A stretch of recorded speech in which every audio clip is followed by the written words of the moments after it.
ഇനി മീൻ വറക്കാനായിട്ട് ഉള്ളിയും മുളകും ഒക്കെ അരയ്ക്കാനാണ് കേട്ടോ ഇതിനകത്ത്. അമ്മിയിൽ അരച്ചെടുക്കാം.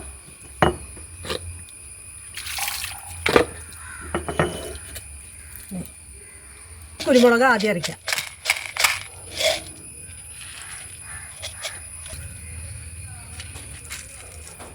കുരുമുളക് ഇവിടെ ഉണ്ടായിരുന്നതാണ്, ഞാനത് പറിച്ചുണക്കി വെച്ചിട്ടുണ്ടായിരുന്നു.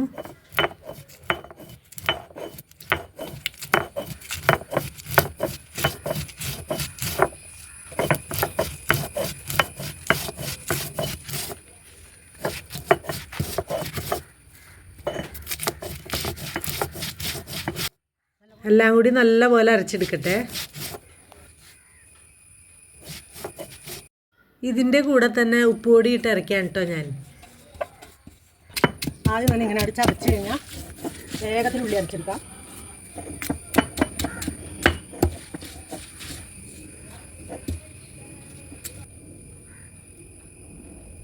മുളക് പൊടിയും മഞ്ഞൾപ്പൊടിയും കൂടി ഇതിൻ്റെ കൂടെ അരയ്ക്കാം.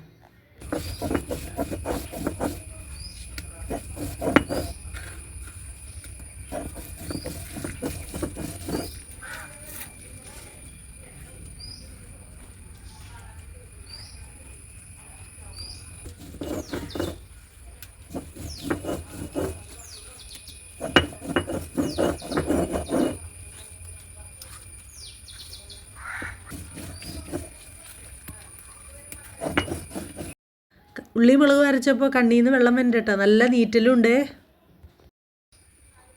എൻ്റെ അമ്മേ നല്ല നീറ്റൽ. കുറച്ച് നേരം കഴിഞ്ഞിട്ടാണ് കണ്ണ് തുറക്കാൻ പറ്റുള്ളൂ.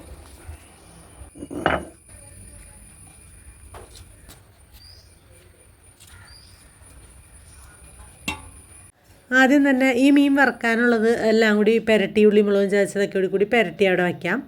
അപ്പോൾ അതിൻ്റെ ഇടയ്ക്ക് ഞാനൊരു ചെറിയ സ്പൂൺ വിനാഗിരി ഒഴിക്കേണ്ട കേട്ടോ. അപ്പോൾ ഞാൻ സ്പൂൺ എടുത്തില്ല, ഈ കുപ്പിയുടെ അടപ്പിൽ തന്നെയാണ് ഇത്തിരി ഒഴിക്കണത്.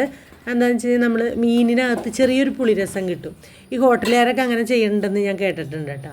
അപ്പോൾ അതൊന്ന് പരീക്ഷിച്ച് നോക്കാമെന്ന് വിചാരിച്ചാണ്.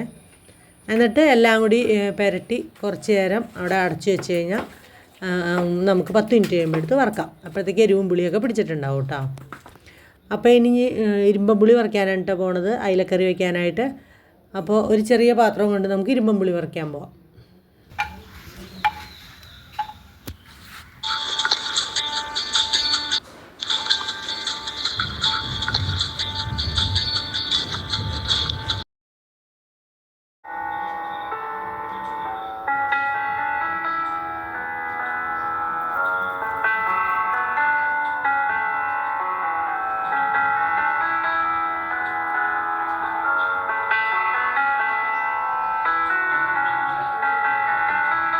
അങ്ങനെ ഇരുമ്പം പുളിയും പറിച്ചു കഴിഞ്ഞു.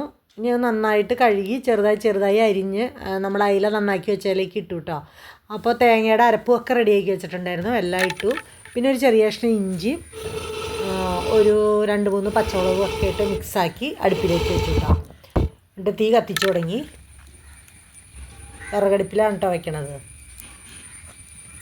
അപ്പോൾ കുറച്ച് കഴിഞ്ഞ് നോക്കുമ്പോൾ നന്നായിട്ട് മീൻ തിളച്ചിട്ടുണ്ട്. ഇനി ഒന്നും കൂടി വെളിച്ചെണ്ണ ഒഴിച്ച് കുറച്ച് കറിവേപ്പിലയൊക്കെ തൂകി നല്ല സെറ്റായിട്ടാണ് മീൻ കറി. അപ്പോൾ നമ്മുടെ കറി റെഡി ആയിട്ടുണ്ട്. ഇനി ഒന്ന് ചട്ടി പിടിച്ചൊന്ന് ചുറ്റിച്ച് വയ്ക്കാം. അത് കഴിഞ്ഞിട്ട് ഞാൻ സാധാരണ ചെയ്യണ പോലെ തന്നെ 3 പ്രാവശ്യം ഇത്തിരി കറി എടുത്ത് ഒഴിഞ്ഞ് പുറത്തേക്ക് കളയാം കേട്ടോ, കൊതിയൊക്കെ കിട്ടാതിരിക്കാൻ. പ്രത്യേകിച്ച് മുറ്റത്ത് വെച്ച് നമ്മൾ ഇങ്ങനെ കറിയൊക്കെ ഉണ്ടാക്കുമ്പോൾ എന്തായാലും നമ്മൾ കുറച്ച് കളഞ്ഞേ പറ്റൂ പുറത്തേക്ക്.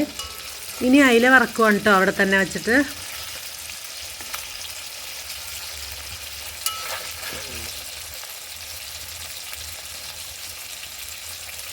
അപ്പോൾ നമ്മുടെ മീൻ പൊരിക്കലും കഴിഞ്ഞു കേട്ടോ. പിന്നെ ഇതെന്താണെന്നറിയാമോ, ഇത് കപ്പ 1 മാസം മുമ്പ് മേടിച്ച കപ്പയാണ്. അത് നന്നാക്കി കഴുകി ഫ്രീസറിൻ്റെ ഉള്ളിൽ കെട്ടി വെച്ചിട്ടുണ്ടായിരുന്നു ഒരു കവറിലിട്ട്. അപ്പോൾ അത് ഇന്ന് എടുത്ത് നോക്കുമ്പോൾ ഒരു കുഴപ്പമില്ല കേട്ടോ. അപ്പോൾ അത് വേവിച്ച് നോക്കാമെന്ന് വിചാരിച്ചിട്ട് അത് വേവിച്ചു. ഇത്തിരി മഞ്ഞൾപ്പൊടി ഉപ്പുമൊക്കെ ഇട്ട് വെള്ളം ഒഴിച്ച് വേവിച്ച് തേങ്ങയും ജീരകമൊക്കെ അരച്ച് ചേർത്തു കേട്ടോ. നല്ല കപ്പയായിട്ടുണ്ട്. ഒരു ടേസ്റ്റ് വ്യത്യാസവും ഇല്ല, ഒരു നീല ഓടലോ ഒന്നും ഉണ്ടായിട്ടില്ല കേട്ടോ. അങ്ങനെ നമ്മുടെ അടുക്കള ജോലിയൊക്കെ കഴിഞ്ഞ് ഇങ്ങനെ ഇരിക്കുമ്പോഴാണ്, ഊണ് കഴിക്കാമെന്നൊക്കെ വിചാരിച്ചിരിക്കുമ്പോഴാണ് നമ്മുടെ ഹരിതകർമ്മസേനയുടെ ആൾക്കാർ, അവിടെയാണിരുന്നു അവരുടെ വർക്ക് അന്നത്തെ. അപ്പോൾ ഞാൻ അവരെ കണ്ടപ്പോൾ നമുക്ക് ഊണ് കഴിക്കാമെന്നും പറഞ്ഞ് ഞാൻ ക്ഷണിച്ചു കേട്ടോ. അപ്പോൾ അവർ വന്നു. അപ്പോൾ ഞങ്ങൾ അവർക്ക് ഊണൊക്കെ വിളമ്പിക്കൊടുത്ത്. അപ്പോൾ ഞാനും കഴിച്ചിട്ടുണ്ടായിരുന്നില്ല, അപ്പോൾ ഞാനും കഴിച്ചു. അങ്ങനെ വളരെ സന്തോഷമായിട്ട് ഞങ്ങളിരുന്ന് ഊണൊക്കെ കഴിച്ചു. അപ്പോൾ സമയം ഏതാണ്ട് 1 മണി കഴിഞ്ഞിട്ടുണ്ട് കേട്ടോ. അപ്പോൾ അവരുടെ കൂട്ടത്തിൽ 2-3 പേരും കൂടി ഉണ്ടായിരുന്നു ഇന്ന്. അപ്പോൾ അവരൊക്കെ എന്തോന്ന് അത്യാവശ്യമായിട്ട് ലീവ് എടുത്തേക്കാണ്, അല്ലെങ്കിൽ അവരും കൂടിയൊക്കെ ഇന്ന് ഉണ്ടായേനെ ഊണ് കഴിക്കാനായിട്ട്. ഊണ് കഴിച്ചുകൊണ്ടിരിക്കുമ്പോഴാണിത് നമ്മൾ ഓർക്കണത്, ഈ വത്സല എന്ന് പറയുന്ന ചേച്ചി നന്നായിട്ട് ഇതിനകത്ത് നാടൻ പാട്ട് പാടും. അപ്പം നമുക്ക് ഊണ് കഴിഞ്ഞിട്ട് നമുക്ക് പാട്ട് പഠിക്കാം. ദേന ഈ ഇരിക്കുന്നതാണ് വത്സല എന്ന ചേച്ചി. ഈ ചേച്ചിയാണ് നാടൻ പാട്ട് പാടുന്നത്.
എന്നാലും പാടണ പാട്ടില് ഞങ്ങള് ഇവിടെ ഭക്ഷണമൊക്കെ കഴിച്ച് ഒരു സന്തോഷത്തിന് വേണ്ടി ഒരു പാട്ടൊക്കെ പാടി ഞങ്ങൾ ഇവിടെ നിന്ന് ഇറങ്ങി.